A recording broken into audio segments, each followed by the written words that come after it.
Bonjour, c'est Paul Donaté. Cette année, je vous donne rendez-vous régulièrement afin de vous présenter la vie d'artistes de notre quotidien. En effet, leurs parcours sont souvent très inspirants, peu importe leur niveau de notoriété. Dans une première partie, je vous emmène en immersion totale dans la vie de mon invité du jour grâce à une bande-son millimétrée pour vous. Dans un second temps, je vous invite à nous retrouver l'artiste et moi-même pour réagir à son parcours et faire un point sur son actualité. Bienvenue dans mes Polaroid Portraits.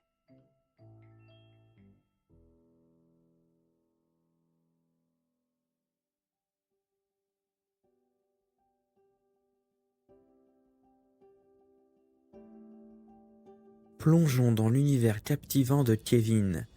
Artiste exceptionnel et père dévoué, il se distingue par son sens des responsabilités et son esprit protecteur. Découvrez son parcours inspirant et comment il a surmonté les défis pour embrasser son talent artistique unique. Sa biographie met en lumière sa persévérance et son authenticité. Entrons en immersion dans la vie d'un artiste hors du commun.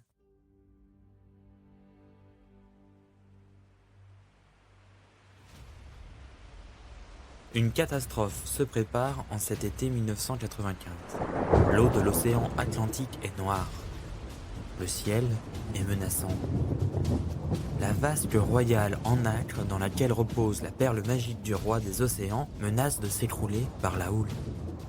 Tous les espoirs reposent sur une seule et même personne, Super K, un super-héros venu d'ailleurs pour sauver la Terre et ses océans. Malgré les vagues d'1 km de haut et le vent de plus de 350 000 km à l'heure, Super K marche sans contrainte à travers les vagues. Bien entendu, cette tempête provoquée par Rebecca, la méchante sorcière, ne donne aucun répit aux habitants des fonds marins. Dans un ultime effort, Super K plonge tout droit vers la précieuse timbale royale. Soudain, ses deux pieds sont attrapés par les deux compères de la méchante Rebecca. Super K n'a pas le choix. Il inflige aux deux créatures son célèbre souffle aquatique Super Méga Ultra Bulle qui génère des micro-bulles d'eau brûlante et incite donc les créatures à le relâcher. Il se retourne et tout à coup, Super K, voilà. Kevin, on rentre, prends tes affaires, dépêche-toi, va chercher ton ballon avec ton seau et remonte. Voici Kevin. Il a 6 ans et passe ses étés sur la côte atlantique, seul ou parfois avec quelques amis. Il s'amuse et s'imagine des dizaines de scénarios à chacune de ses visites dans la région. Au bord de l'eau, Myriam, la maman. Elle est fleuriste. Souvent, Kevin accompagne sa mère au travail et développe alors sa créativité et son goût de l'esthétisme. Il se balade dans les rayons et se serre dans les gerbéras rouges, car il ne faut pas gâcher les roses rouges. Un peu plus loin, il jette son dévolu sur les tulipes jaunes. C'est marrant, les pétales semblent être en plastique, mais elles sentent bon. Il ajoute quelques grandes feuilles vertes et pour finir, un petit peu de gypsophile blanc. On dirait de la neige qui tombe. Un petit bout d'adhésif et voilà, son bouquet est prêt à se vendre quelques francs. Il le pose sur le présentoir. Tout à coup, il voit une boîte en carton. Sûrement ceux de la livraison de fleurs du matin, quelques coups de ciseaux, du feutre par-ci, par-là, et voici une belle voiture. Vroom, vroom. En découvrant ce petit garçon bien épanoui, qui croirait qu'il pourrait souffrir d'un manque? Celui d'un père. Un homme, bien connu de Kevin, mais qui restera pourtant inconnu dans son esprit. D'ailleurs, c'est réciproque. Ces deux êtres ne se connaissent pas et ne se reconnaissent pas. Tout au long de sa jeunesse, ils auront l'occasion de se rendre visite de temps en temps, mais la rencontre d'esprit ne se fait pas. Alors, au moment où l'envie de s'affirmer lui sera primordiale, il choisira de ne plus insister. Sans honte, sans haine. Une occasion manquée, assumée. Comme le dit l'adage, on ne choisit pas sa famille. Et pour Kevin, c'est bien vrai. En effet, Myriam rencontre Dominique. Il devient l'ami de la famille, un ami extraordinaire. Dominique suivra avec l'œil attentif et complice d'un ami, d'un père et plus tard d'un grand-père, la vie de Kevin. Cet homme raffiné, attaché à certaines traditions familiales, donnera à Kevin l'occasion de découvrir un tout autre univers, qui alors lui ouvrira de nouvelles perspectives de vie. La famille de Domi a une belle maison à la campagne, une famille cultivée et attachée aux réceptions, aux grandes tablées et aux bons produits. C'est ce qui incitera Kevin, une fois adulte, à se donner les moyens de garder ne serait-ce qu'un échantillon de ce cadre de vie structuré et sain. Cette assurance d'esprit n'a pas été innée chez Kevin. Enfant, il est un petit, certes très créatif, mais également solitaire. À l'école, il ne trouve pas sa place. Apprendre pour apprendre, ce n'est pas son truc. Aussi, l'esprit parfois peu convenu de certains de ses professeurs n'aide pas. Il se souviendra longtemps de cet enseignant en géographie qui à l'époque ne portait pas dans son cœur la filière professionnelle et lui disait qu'il n'arriverait à rien. Pour lui, c'est cette voie qu'il lui faut. Voyant la déception dans les yeux de ses enseignants, influencé par une baisse de son estime personnelle due aux effets de la puberté, Kevin suivra son conseil, mais choisira la voie de l'affirmation, la voie où sa voix comptera, où tout se jouera sur ses mots et la confiance qu'on lui portera, celle du commerce. Et il a eu raison. Pour lui, c'est le début d'une vie sociale et d'un réseautage qui ne s'arrêtera plus. On l'écoute. Il apprend la répartie du commercial. Les gens le suivent, bref, le contact avec les autres se fait. Ça le rassure. Il n'est pas une espèce de jeune homme à part. Il est un homme parmi les autres. Quoique. Aujourd'hui, Kevin a 16 ans. Il s'affirme.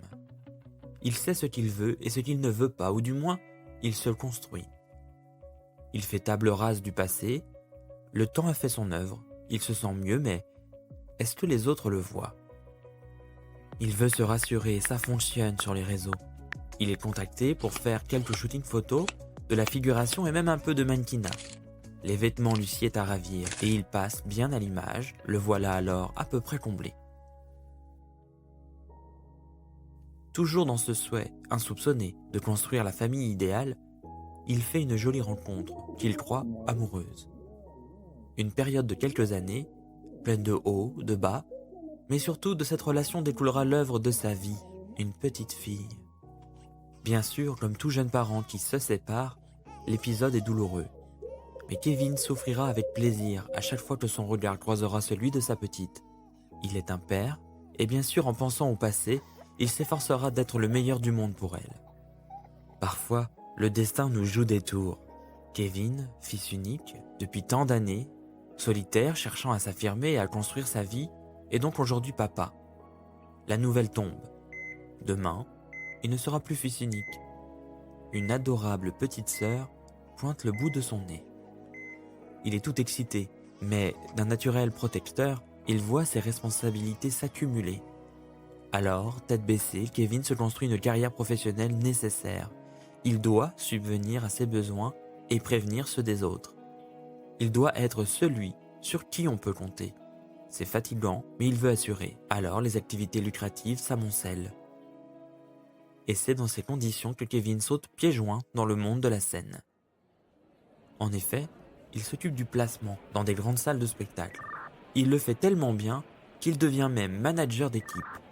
À force de regarder les artistes, lui qui n'avait jamais vu un spectacle de sa vie, il se sent comme attiré. Être sur scène, être l'indispensable du public, être celui sur qui on compte pour notre plus grand plaisir, c'est ça? Non, ce n'est pas possible. Il se questionne. Suis-je artiste? Au détour des réseaux sociaux, il découvre le mermaiding. Cette activité aquatique consiste à mêler le sport et l'art, à mêler la natation, en monopalme, et la création d'un personnage de scène. Dans son cas, un triton, le masculin de sirène. En 2019, il sait que la première édition d'un concours qui consiste à élire pour 1 an le Triton de France existe. Il essaie tout d'abord de s'exercer de son côté. Pour ça, il se renseigne et achète alors une nageoire bleue au reflet vert ainsi qu'une monopalme. L'été arrive, c'est le moment. Au bord d'un rocher, il s'assoit et passe son habit aquatique. Il prend le temps de parfaire son image et sans en avoir réellement conscience, il dessine les contours du personnage de sa vie. Une armure d'épaule et des manchettes métalliques lui donnent la silhouette de l'homme responsable qu'il est. Quelques traits de maquillage du guerrier tribal, faisant face aux obstacles, une coupe courte qui reste soignée à toute épreuve, et enfin un souffle de spray pailleté pour une magie destinée à sa fille, à qui il a transmis le goût du spectacle. Kevin prend une grande inspiration et se laisse tomber à l'eau. Là, c'est le silence. Comme le petit Kevin solitaire qu'il était, il a rendez-vous avec lui-même.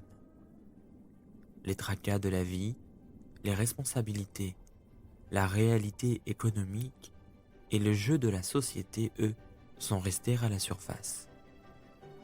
Ondulant son corps, le triton vogue au fil des courants chauds, puis froids. Comme son super cas d'enfance, il fait des bulles avec sa bouche, mais cette fois, il apprend à en faire des cœurs. Au loin, les gens qui le voient, qui le jugent, le trouvent féerique, spécial, unique. Ils sont fiers de voir, certains pour la première fois, un triton. Ils regardent la surface, tend un trident, symbole de son personnage. Tout à coup, un flash. Il doit remonter, la photo est prise. Les quelques secondes hors du temps sont maintenant terminées. Seulement sur Terre, cette fois-ci, les gens sont là, pour lui. Ils lui sourient. Ils l'applaudissent. Nous sommes en 2019. Il est Mister Triton.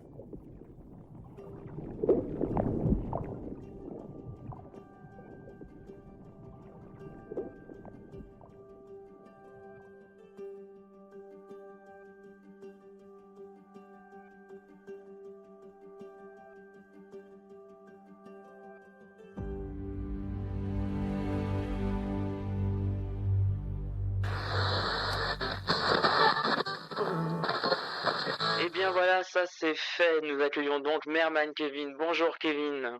Bonjour Paul. Bonjour, alors dis-moi tout, qu'est-ce que ça fait de se faire raconter sa vie? Oula, bah, c'est assez émouvant et un peu troublant de se faire raconter sa vie par quelqu'un d'autre. C'est tellement rare de faire une rétrospective sur les années passées, mais c'est chouette de pouvoir se replonger dans de beaux moments de vie, plein d'amour comme ça. J'ai beaucoup aimé. Bon bah très bien, ça me fait très plaisir que tu aies accepté que je fasse ce podcast avec toi. Donc merci pour ça. Et tu penses bien que voilà, j'ai quelques questions à te poser pour en savoir un peu plus, pour avoir un peu plus de détails. Et puis on va aussi faire un petit tour sur ton actualité. Donc déjà pour commencer, bon, je pense que la question un peu basique qui arrive, c'est euh, comment as-tu découvert ta passion pour le mermaiding et finalement qu'est-ce qui t'a attiré dans cette discipline? Alors c'est vrai que c'est une question qu'on me pose souvent et à laquelle j'ai moi-même assez peu de réponses, mais je vais essayer de vous éclairer.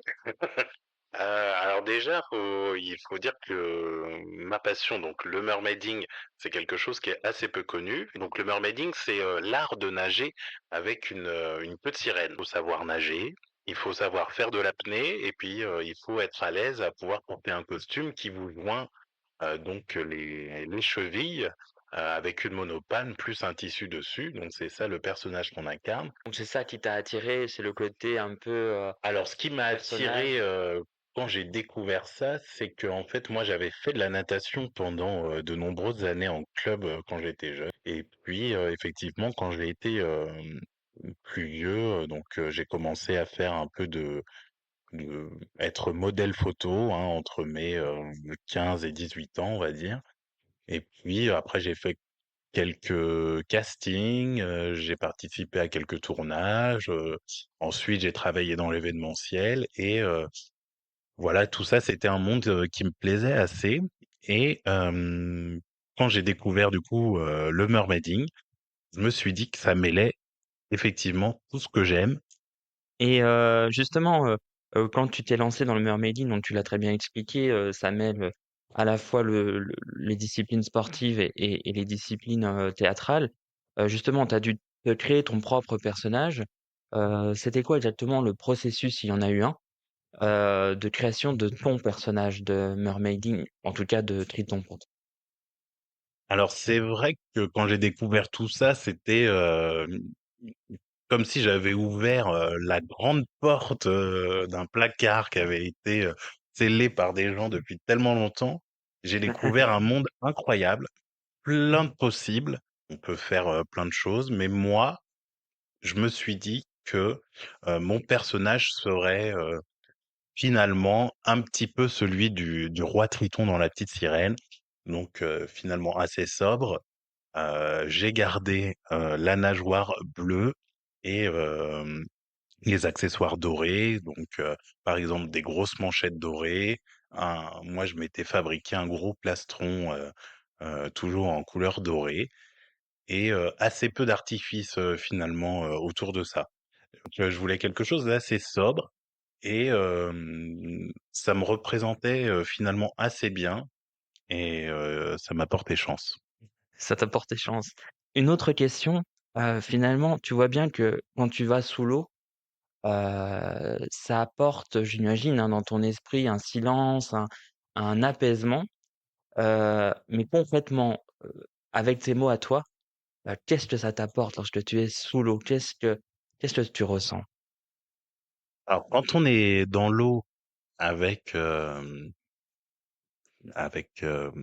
son équipement de Triton, si je peux dire, il y a quand même une magie qui opère, dans la seconde, heu, parce que, on est on est une autre personne.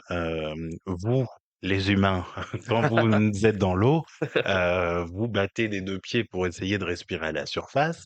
Nous, les tritons, une fois que l'on porte notre nageoire, nos pieds sont enchevêtrés et notre objectif, c'est surtout de ne pas rester à la surface. Du coup, oui. Et donc, grâce à la magie de notre équipement, on peut aussi, aller plus vite sous l'eau et il y a une sensation incroyable quand on ondule, grâce à la monopale qui est, au pied de nos À vos au pieds. au pied de nos pieds, d'aller vite et il y a, quand on arrive à dompter le mouvement, à aller vite et à sentir dans ses oreilles la vitesse et la quiétude parce que on est sous l'eau, il y a pas de bruit et puis, finalement même s'il y a du monde autour, on est finalement plus libre que les humains qui sont, sur leurs pieds et on est plus rapide, plus plus libre. Ouais, on sent dans tes mots, la sérénité que ça t'apporte, d'être sous l'eau et c'est vrai pour ceux qui aiment la natation, je pense qu'ils pourront très vite se projeter, dans ces sensations et en tout cas, tu l'exprimes vraiment très bien.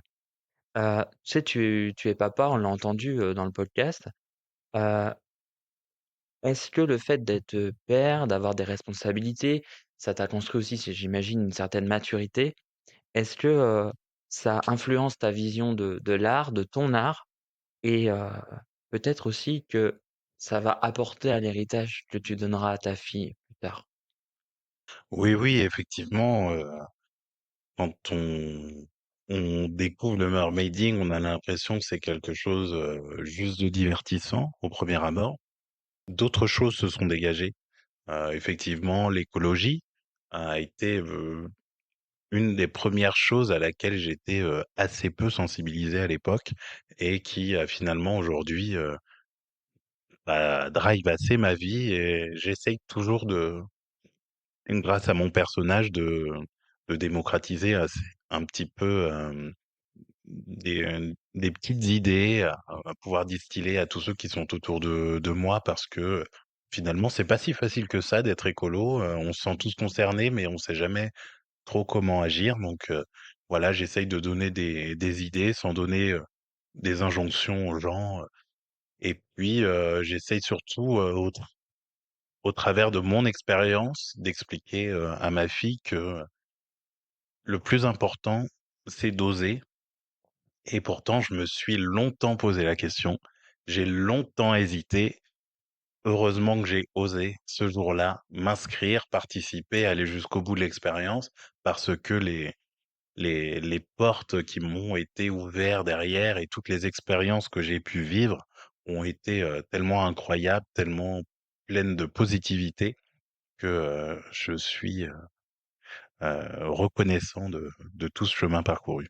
Donc Mister Triton France, c'est une petite structure à l'origine, plutôt associative. L'année de ton élection, comment le gagnant, il a été accompagné? Je suppose que au delà en fait de l'univers artistique, du mermaiding, je pense qu'il y a une part, évidente de communication pour faire connaître cette discipline. Comment tu as été accompagné, dans cette, aventure? L'accompagnement, en fait, il y avait pas d'association. Était monté pour gérer ce concours, c'était, le une personne qui s'était mis avec une école de mermaiding pour organiser du coup, ce premier événement et voilà, donc ça s'est fait, c'était, une super journée, une super rencontre avec, plein de passionnés et puis, en fait, quand moi j'ai remporté le concours, la personne qui l'organisait à l'époque ne souhaitait plus s'investir dans de nouvelles éditions de ce concours. Elle souhaitait, que ce soit terminé. Moi, je trouvais très dommage à ce moment-là de ne pas donner la chance à d'autres personnes qui, comme moi, étaient passionnées par le mermaiding et vivre, l'expérience que moi j'avais vécue à l'époque et du coup, je lui ai proposé de reprendre l'organisation parce que ça me tenait à cœur.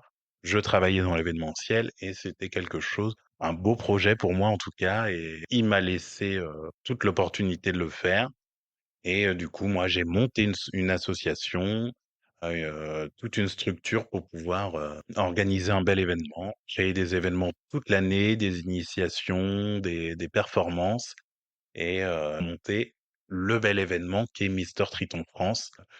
Ça me tenait en tout cas vraiment à cœur de créer une association qui allait laisser perdurer, ce concours. Nous sommes le seul concours dans le monde à promouvoir, le mermaiding au masculin en France et c'est une fierté. Ça aurait été dommage, en effet de faire que, les tritons ne soient plus représentés puisque on n'en parle vraiment pas assez dans le milieu, heu, du mermaiding. Juste vraiment très court, mais je pense que c'est intéressant d'avoir ton avis, d'avoir ton point de vue là-dessus. Est-ce que tu as des conseils pour tous ceux qui souhaiteraient explorer des passions artistiques qui ne sont non conventionnelles? Finalement, c'est la singularité de chacun qui fera votre particularité et c'est ça que les gens aimeront donc il faut, comme je le disais tout à l'heure, c'est oser. Eh bien écoute, merci pour ces mots. Tu le sais, dans ce podcast, on veut aussi faire lumière sur l'actualité des artistes. Oui, bien sûr. Alors allons-y, jingle pour l'actualité. Déjà, premièrement, est-ce que tu penses faire évoluer ton personnage de Triton dans les années à venir? Alors oui, un personnage, quand on est artiste évolue, tout le temps, hein, j'investis beaucoup dans ce personnage en me professionnalisant, hein. J'ai dernièrement acquis une nageoire, toute en silicone, professionnelle, pour pouvoir, performer, au plus réel de mon personnage. Donc elle est plus réaliste en fait, c'est ça, c'est ce que ma la Exactement, matière toutes fait? les écailles sont en 3D, la nageoire est effectivement moulée, aux mesures de mon corps et c'est un costume, qui pèse, quelques kilos D'accord, et voilà et qui ajoute de la difficulté à la performance mais qui, quand on aime le mermaiding, est incroyable. OK, et du coup avec tout ça, quels sont tes futurs projets? Alors, mon projet principal, c'est effectivement de réaliser la prochaine élection de Mister Triton France. Donc j'invite, tous ceux qui seraient intéressés, par le mermaiding à venir nous solliciter en demandant un dossier de candidature, si l'aventure, leur plaît. C'est un moment incroyable, ple plein de partage, de bienveillance et de communauté, c'est vraiment super et puis, plus personnellement, moi voilà, mon objectif c'est de performer dans des aquariums, de faire de très beaux projets aquatiques, de magnifiques photos, vidéos, c'est dans des endroits incroyables et c'est ce vers quoi je tends aujourd'hui. Donc ceux et celles qui ont des projets comme cela à aboutir, je les invite à me contacter, Merman Kevin. Ça me fera un grand plaisir, d'étudier tous ces demandes et de partager, mon univers aquatique avec eux. Très bien, eh ben, merci, pour ces belles ambitions. Est-ce que justement, comme tu nous incites à te contacter, tu peux nous dire un petit peu, tes réseaux sociaux, où te contacter, ou voir aussi ton travail? Alors, vous pouvez me retrouver sur, Instagram et Facebook, Merman Kevin avec un W, Kewin, donc l'homme des mers. Et puis sinon, pour notre association qui organise le concours, c'est Mister Triton France officiel. Voilà, sur Instagram et Facebook également. Très bien. Mon podcast s'appelle Polaroid, portrait. Alors, un petit Polaroid, ça te tente? Allons-y. Hop, je prends le Polaroid. Vas-y, pose, fais ta plus belle tête, ta plus belle position de triton. Un, 2 et 3. La fois prochaine, nous évoluerons ensemble dans l'obscurité fascinante de l'art. La satanée dévoile un univers où chaque trait de crayon raconte une histoire mythique et passionnelle. Hantée par le doute, elle a longtemps hésité avant de s'affirmer en tant qu'artiste d'illustration, mais sa musique et ses mots ont toujours révélé son âme créatrice. Son engagement féministe transparaît dans ses actions célébrant la force des femmes. Plongeons dans la vie d'Agathe, une artiste complexe et audacieuse dont le parcours inspirera chacun d'entre nous. Voilà pour le portrait donc de l'artiste prochaine, la satanée sur les réseaux sociaux. Elle est créatrice d'illustrations tout en noir et blanc avec une inspiration un peu médiévale, occulte. J'ai vu d'ailleurs Kevin que, sur tes différents shootings, tu as eu l'occasion déjà de collaborer, avec des photographes qui font des photos un peu obscures, un peu sombres. Ça risque, de te parler. Est-ce que c'est un univers qui te titille un peu? Alors ça me plaît beaucoup, tout ça parce que c'est vrai que cette petite biographie inspire, un monde un peu, onirique, satanique et magique, qui me plaît beaucoup, parce que, c'est vrai que dans la légende, hein, la plus connue de la petite sirène, la petite sirène pour devenir humaine, fait appel à une sorcière des mers et c'est quelque chose qui m'a beaucoup plu, quand j'étais jeune et qui m'inspire toujours aujourd'hui et j'ai eu la chance de collaborer avec, une magnifique artiste qui est, Marine Co, qui a l'air d'être un petit peu dans cette inspiration-là et qui a su, elle, s'inspirer de mon univers pour, pouvoir, hem, faire de nos 2 univers quelque chose d'incroyable et j'ai hâte de découvrir. Donc, beh, guette bien le prochain Polaroid portrait de la satanée. Super, bah merci beaucoup Kevin. Merci Hop. Paul, merci pour, de s'être intéressé à mon univers et j'ai hâte de découvrir, tous les autres Polaroid portraits qui vont arriver. Merci. Merci Kevin en tout cas d'avoir évoqué avec nous tout ton parcours atypique. On te retrouve donc au bord des piscines, aquariums et plages. Et surtout rendez-vous pour la prochaine édition de Mister Triton France 2025. Voilà, et bien écoutez, ce Polaroid de portrait est terminé. C'était Kevin et Paul Donaté. Je vous dis merci et à très bientôt. Suivez toute mon actualité sur Instagram paul.dom.at et sur mon site internet autosfactory.fr. Dans un monde où réalité et magie se confondent, vivez une expérience sensorielle unique. Suivez Aela, une chanteuse lyrique dont la vie change à l'arrivée d'un mystérieux bébé. Partez pour un voyage épique où trahison et amour s'entrelacent. Laissez-vous transporter par les parfums et les sons captivants. La talentueuse et maligne Aela défie ses ennemis pour venger Nino, son bien-aimé. Ne ratez donc pas ce spectacle immersif où chaque sens est éveillé. Premier épisode le 26 octobre prochain à l'ASC Bonne Garde de Nantes. Billets disponibles sur le site internet autosfactory.fr.